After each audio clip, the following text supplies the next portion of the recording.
Comentario al Evangelio del Domingo de Ramos. Trágicos meses también hoy, 10 de abril de 2022. Evangelio de Lucas, capítulo 19, versículos 28 al 40. Al acercarse a Betfagé y Betania, en dirección al monte que llaman de los Olivos, envió a 2 de sus discípulos diciéndoles: Id a esa aldea de enfrente. Al entrar encontraréis un borrico atado en el que nadie se ha montado nunca. Desatadlo y traedlo. Y si alguien os pregunta por qué razón lo desatáis, contestadle que su dueño lo necesita. Los enviados fueron y encontraron lo que les había dicho. Mientras desataban el borrico, sus dueños les preguntaron: ¿por qué desatáis el borrico? Contestaron ellos: su dueño lo necesita. Se lo llevaron a Jesús, echaron sus mantos encima del borrico y ayudaron a Jesús a montarse. Según iba él avanzando, alfombraban el camino con los mantos. Cuando ya se acercaba a la bajada del monte de los Olivos, la muchedumbre de los discípulos en masa empezó a alabar a Dios con alegría y a grandes voces por todas las potentes obras que habían visto. Decían: bendito el que viene como Rey en nombre del Señor. Del cielo paz y a Dios gloria. De entre la multitud, unos fariseos le dijeron: Maestro, reprende a tus discípulos. Él replicó: os digo que si estos callan, gritarán las piedras. Todo se precipitó en aquellos días. El profeta Galileo había bajado a Jerusalén tal vez para celebrar la fiesta de las chozas o tabernáculos. Era por el mes de octubre. En esta fiesta el pueblo se reunía fuera de las murallas de la ciudad para subir en procesión al templo, llevando ramos verdes y palmas. Así se había establecido cuando Judas Macabeo reconquistó la ciudad de Jerusalén y el templo y procedió a la purificación del mismo, que había sido profanado por extranjeros o paganos. Dice el segundo libro de los Macabeos que aquel día, llevando tirsos, ramos verdes y palmas, entonaban himnos al que había llevado a buen fin la purificación de su lugar santo, y determinaron, mediante decreto público votado en asamblea y obligatorio para todo el pueblo judío, celebrar todos los años aquellos días de fiesta. A partir de entonces, cada año se organizaba una procesión conmemorativa desde fuera de las murallas de Jerusalén hasta el recinto del templo, durante la que se cantaba a 2 coros el Salmo 18, en el que se aclama el amor y la misericordia de Dios para con su pueblo. Te doy gracias, Señor, porque me escuchaste y fuiste mi salvación. La piedra que desecharon los constructores es ahora la piedra angular. Es el Señor quien lo ha hecho. Ha sido un milagro patente. Este es el día en que actuó el Señor. A festejarlo y a celebrarlo. Señor, danos la salvación. Señor, danos prosperidad. Bendito el que viene en nombre del Señor. Jesús se sumó aquel día a la procesión de Ramos. Con anterioridad había pedido que le trajeran prestado un borrico.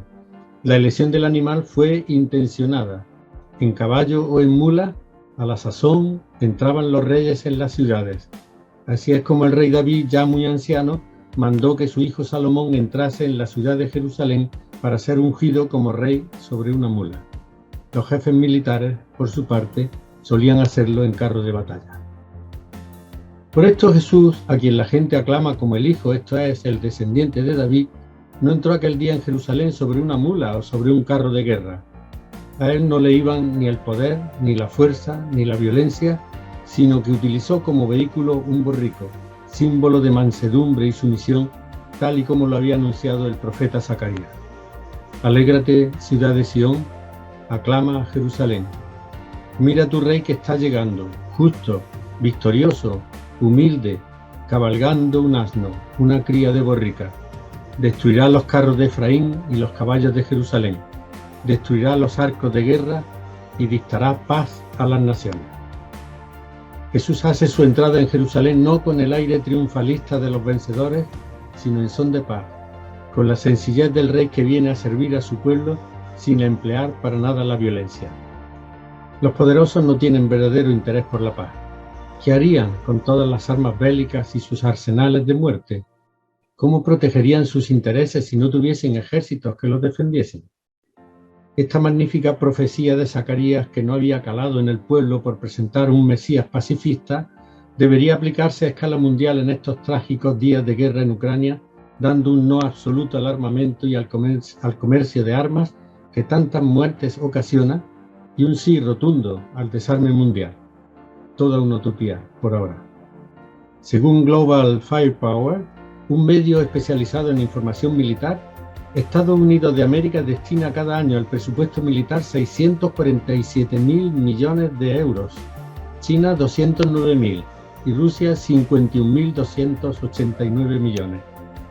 No citamos ahora los presupuestos inferiores de tantos otros países del mundo, pues no soy entendido en presupuestos militares, pero estas cifras dan el volumen de inversión descomunal que hacen en defensa estos tres países.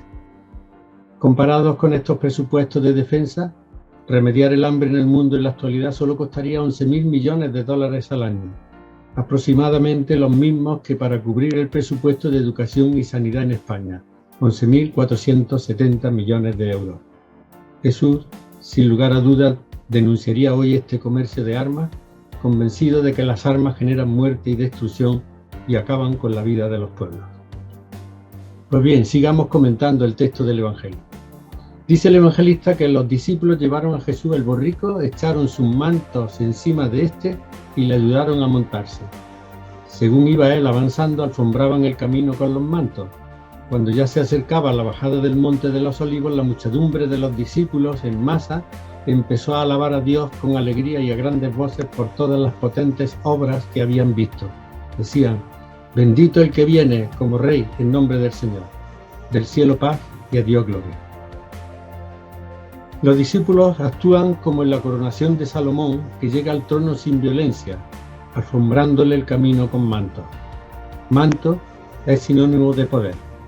Los primeros renuncian a él, los segundos se apresuran a transmitir sus poderes rindiendo homenaje al nuevo líder.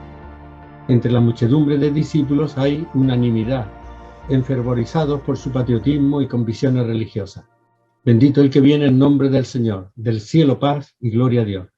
Y son estos los que aclaman al Mesías, y no el pueblo de Israel, que no ha reconocido al Mesías, y lo hace con palabras muy similares a las de los ángeles junto al pesebre.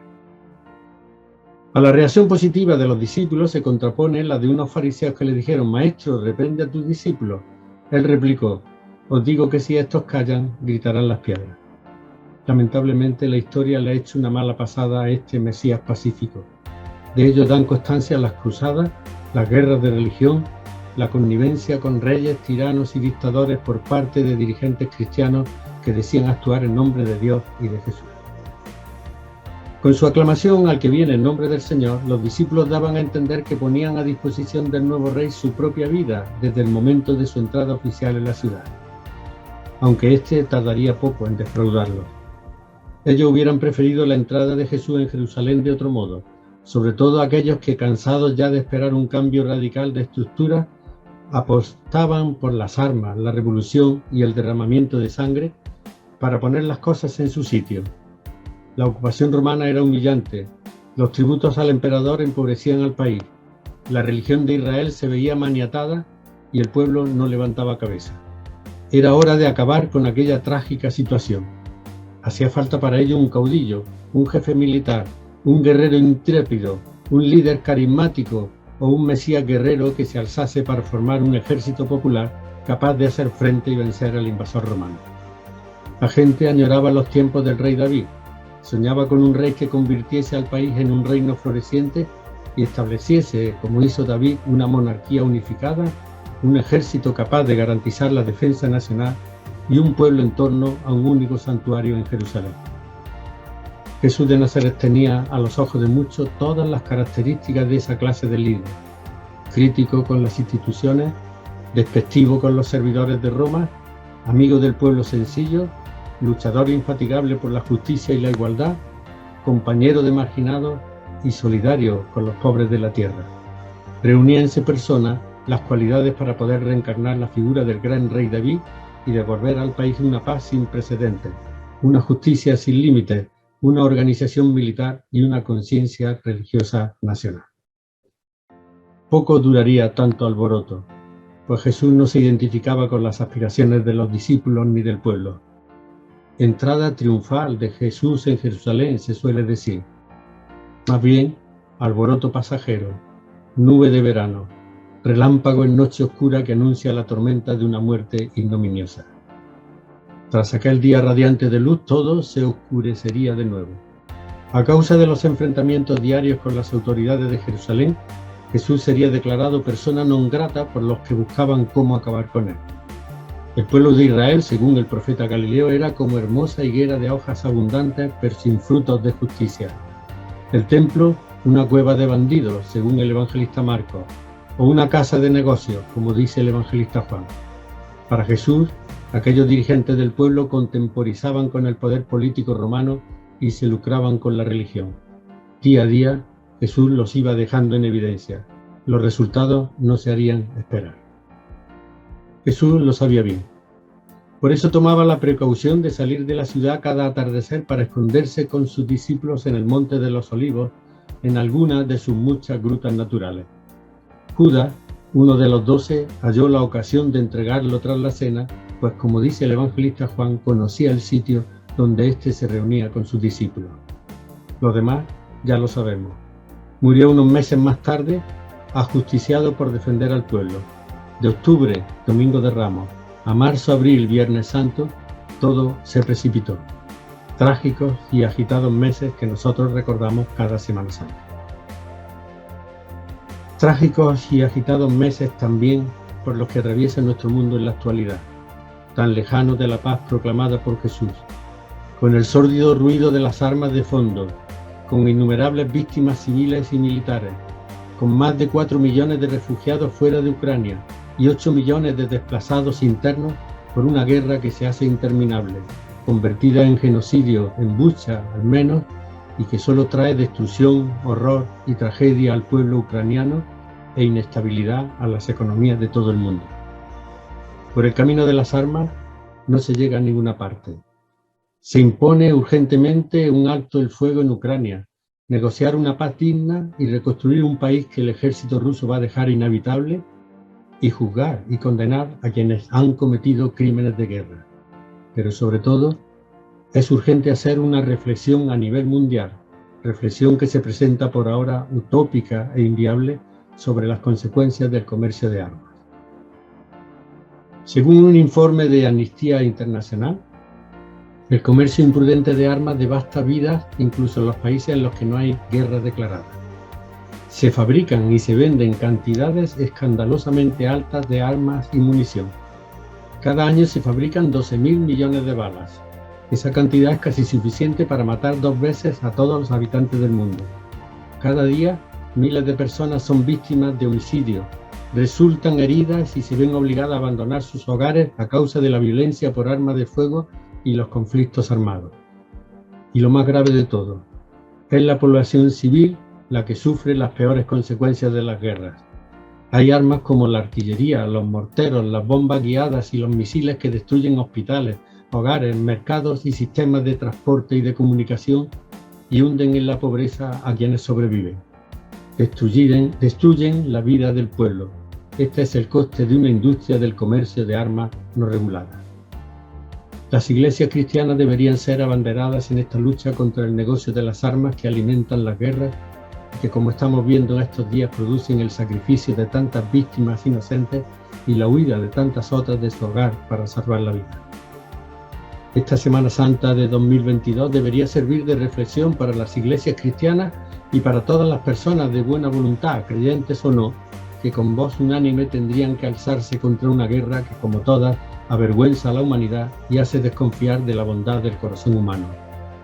No me explico cómo ni los cristianos ni el resto de la población de España no han salido todavía en masa a las calles para gritar a los 4 vientos un rotundo no a esta guerra y a tantas otras hoy silenciadas. Sería tal vez la mejor procesión que debería recorrer las calles de nuestras ciudades esta Semana Santa, en la que se sacan las imágenes de la pasión de Jesús por las calles. Bendito el que viene en nombre del Señor. Del cielo paz y a Dios gloria. Ese es el Jesús del Domingo de Ramos, el que proclamó a los 4 vientos el amor, la paz y el servicio como norma de vida, aconsejando la renuncia al odio y a cualquier tipo de violencia, como camino para construir una nueva humanidad basada en la paz, el diálogo y la convivencia fraterna entre personas y países.